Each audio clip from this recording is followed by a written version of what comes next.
ಯಾವ ರಾಶಿ ಬಗ್ಗೆ ತಗೊಳ್ತೀರಾ ಇವತ್ತು? ಅದೇ ವೃಶ್ಚಿಕ ರಾಶಿ. ಸರಿ, ಇವ್ರ ನೇಚರ್ ಹೇಗಿರತ್ತೆ? ವೃಶ್ಚಿಕ ರಾಶಿ ಅಂತ ಹೇಳಿದ್ರೆ ತುಂಬಾ ಸೀಕ್ರೆಟ್ ಆಗಿ ಇಡುವಂಥವ್ರು.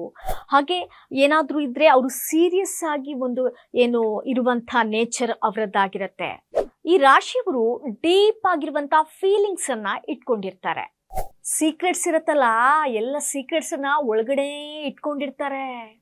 ಒಮ್ಮೆ ಏನಾದ್ರೂ ಡಿಸಿಷನ್ ಅನ್ನ ಅವ್ರು ತಗೊಂಡ್ರೆ ಮತ್ತೆ ಅದನ್ನ ಏನ್ ಮಾಡಿದ್ರು ಕೂಡ ಅವರು ಬಿಟ್ಕೊಡೋದಿಲ್ಲ. ಆ ಡಿಸಿಷನ್ಗೆ ಅವರು ಬದ್ಧರಾಗಿರುವಂತಹ ಗುಣವನ್ನ ವೃಶ್ಚಿಕ ರಾಶಿಯವರು ಹೊಂದಿರ್ತಾರೆ. ತುಂಬಾ ಗಟ್ಟಿ ಸ್ವಭಾವ ಇವ್ರದ್ದು. ಅವರು ಒಳಗಡೆನೆ ಒಂದು ಡೀಪ್ ಆಗಿರುವಂತ ಫೀಲಿಂಗ್ಸ್ ಅನ್ನ ಹೊಂದಿರ್ತಾರೆ. ಆದ್ರೆ ಅದನ್ನ ಅವರು ಹೊರಗಡೆ ತೋರಿಸೋದೇ ಇಲ್ಲ. ಒಳಗಡೆನೆ ಸೀಕ್ರೆಟ್ ಆಗಿ ಇಟ್ಕೊಳ್ಳುವಂತ ಸ್ವಭಾವ, ಡೀಪ್ ಫೀಲಿಂಗ್ಸ್. ಅದಿರ್ಲಿ, ಇವರು ಸೀಕ್ರೆಟ್ಸ್ ಎಲ್ಲ ಯಾವ ರೀತಿ ಮೇಂಟೈನ್ ಮಾಡ್ತಾರೆ? ಯಾವುದೇ ಒಂದು ವಿಷಯಗಳಿದ್ರು ಅದನ್ನ ಇನ್ನೊಬ್ರಿಗೆ, ಎಷ್ಟೇ ಕ್ಲೋಸ್ ಫ್ರೆಂಡ್ಸ್ ಇರ್ಲಿ ಪರವಾಗಿಲ್ಲ, ಅವ್ರ ಜೊತೆ ಅವರು ಶೇರ್ ಮಾಡೋದಕ್ಕೆ ಹೋಗೋದೇ ಇಲ್ಲ. ಸೀಕ್ರೆಟ್ ಅನ್ನ ಅವ್ರು ತುಂಬಾ ಚೆನ್ನಾಗಿ ಮೇಂಟೈನ್ ಮಾಡ್ತಾರೆ. ದಮ್ಮಯ್ಯ ದಕ್ಕಯ್ಯ ಅಂದ್ರೂ ಇವ್ರಂತೂ ಜಗ್ಗದೇ ಇಲ್ಲ. ತುಂಬಾ ಲಾಯಲ್ ಆಗಿರುವವರು. ಏನಾದ್ರೂ ಇವ್ರ ಮೇಲೆ ನಂಬಿಕೆ ಇಟ್ರೆ ಅಥವಾ ಇವರು ಬೇರೆಯವ್ರ ಮೇಲೆ ನಂಬಿಕೆ ಇಟ್ರೆ ಅವರಿಗೆ ಇವರು ತುಂಬಾ ನಿಷ್ಠಾವಂತರಾಗಿ ಇರ್ತಾರೆ.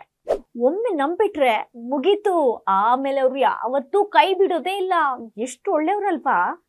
ಅಂದ್ಹಾಗೆ ಓಕೆ, ಎಲ್ಲ ಇವ್ರದ್ದು ಪಾಸಿಟಿವ್ ಹೇಳಿದ್ರಿ. ಹಾಗೆ ಇವ್ರದ್ದೇನಾದ್ರೂ ದೌರ್ಬಲ್ಯಗಳೇನಾದ್ರೂ ಇದೆಯಾ?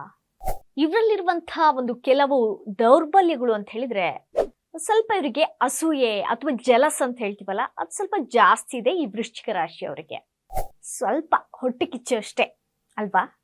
ಯಾರಾದ್ರೂ ಇವರಿಗೆ ಒಂದ್ ಸ್ವಲ್ಪ ನೋಯಿಸಿದ್ರು ಸಾಕು, ಅದನ್ನ ಮೈಂಡಲ್ಲಿ ಹಂಗೆ ಇಟ್ಕೊಂಡು ಆ ಸೇಡನ್ನ ತೀರ್ಸ್ಬಿಡ್ತಾರೆ. ಅದು ಎಷ್ಟೇ ವರ್ಷ ಆದ್ರೂ ಪರವಾಗಿಲ್ಲ. ಈಗ ಹಾವಿನ ರೋಷ 12 ವರ್ಷ ಅಂತ ಹೇಳ್ತೀವಲ್ಲ, ಅದೇ ರೀತಿಯಾಗಿದ್ರು ಒಂದ್ ಸಣ್ಣ ನೋವು ಮಾಡಿದ್ರು ಕೂಡ ಅದನ್ನ ಬಿಟ್ಕೊಡೋದೇ ಇಲ್ಲ. ಅದನ್ನ ಸೇಡನ್ನ ತೀರಿಸುವಂತ ಗುಣವನ್ನ ಈ ವೃಶ್ಚಿಕ ರಾಶಿಯವರು ಹೊಂದಿರ್ತಾರೆ.